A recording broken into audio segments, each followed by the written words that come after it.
I'm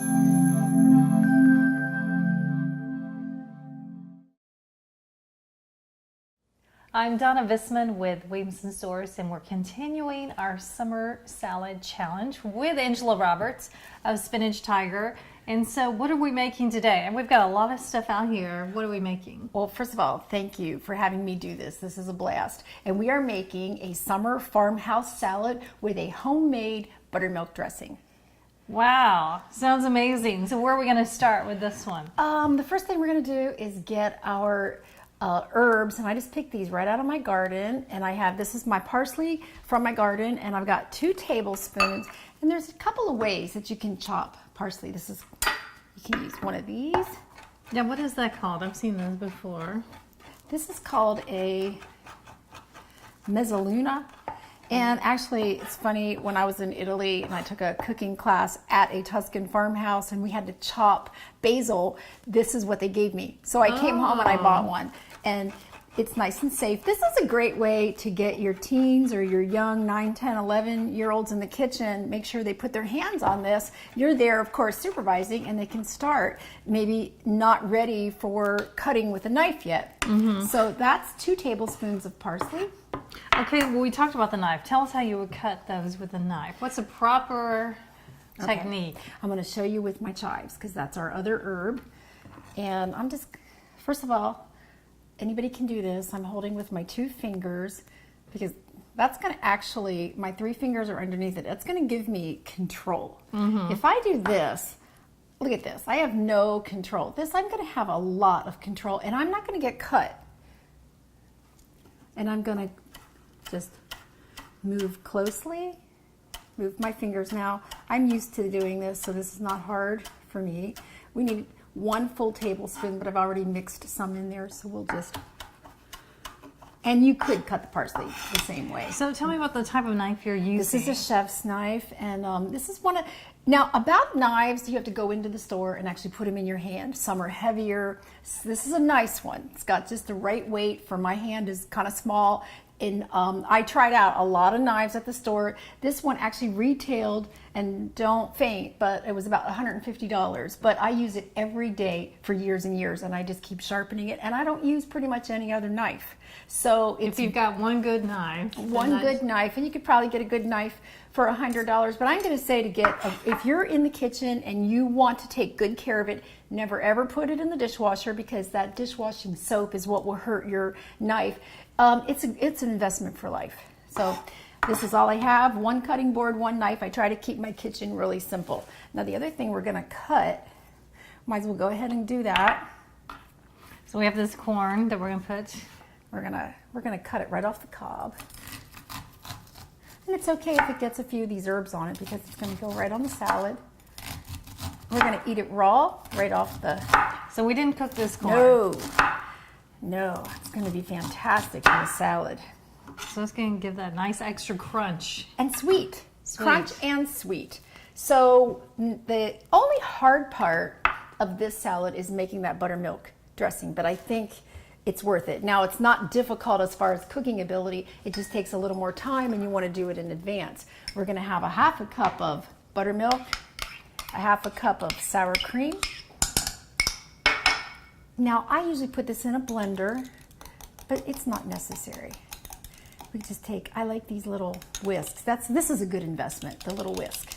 Mm-hmm. So you like the smaller ones better? Well, why do I want to get a blender out right now and have to clean it?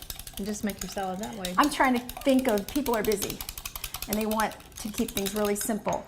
And we're going to put some hot sauce, about a 1/2 teaspoon. You don't have to put the hot sauce in. I think it's nice.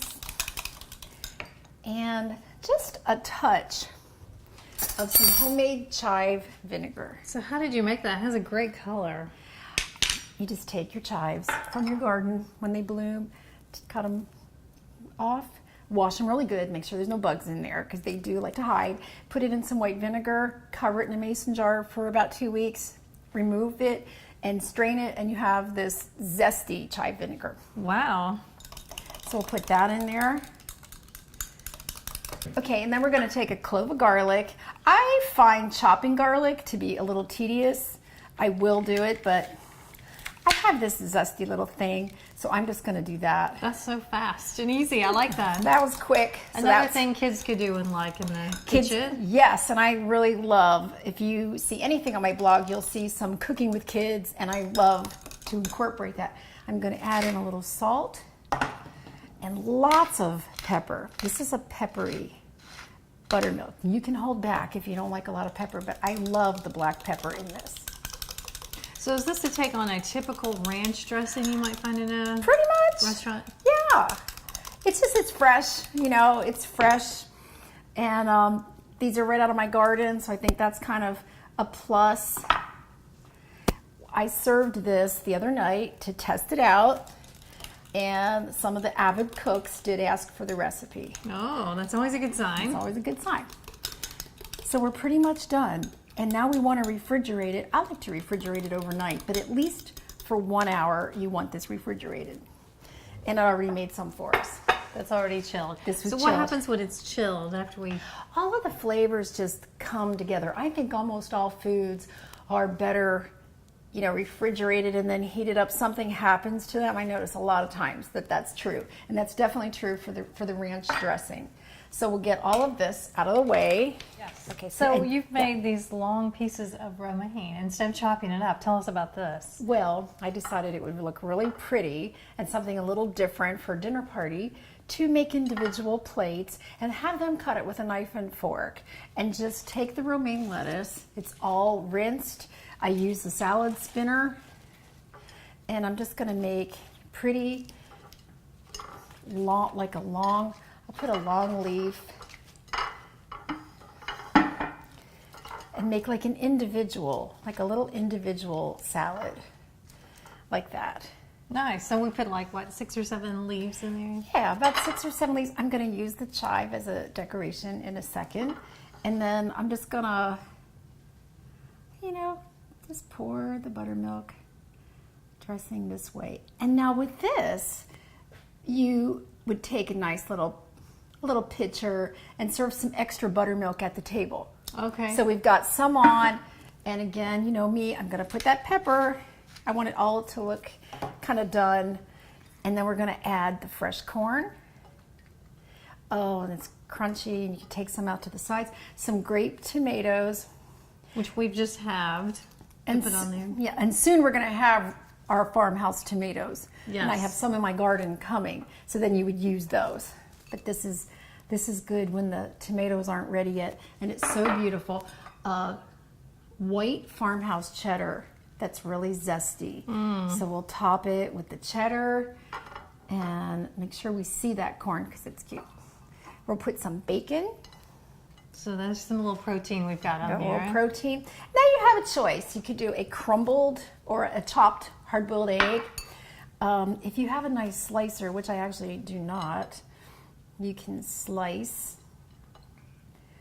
an egg. That makes a nice presentation. It's a nice presentation, and then just lay your chive.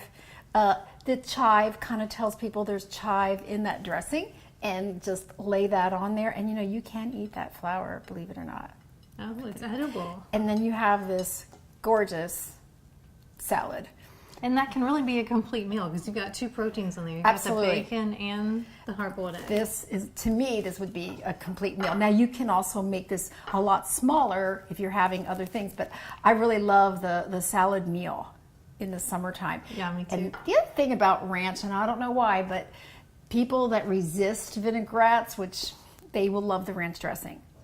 It almost seems universal. Everybody loves the buttermilk ranch dressing. Yes, I agree. So, and then I think it's nice you can just Put the extra on the table. put the extra on the table. Well, thanks, Angela. If you're looking for this recipe and others, you can find them all on spinachtiger.com. Thanks so much for hanging out with us and showing us all these great salads. I had a blast. Are you ready to eat this? I'm ready. Okay, let's go.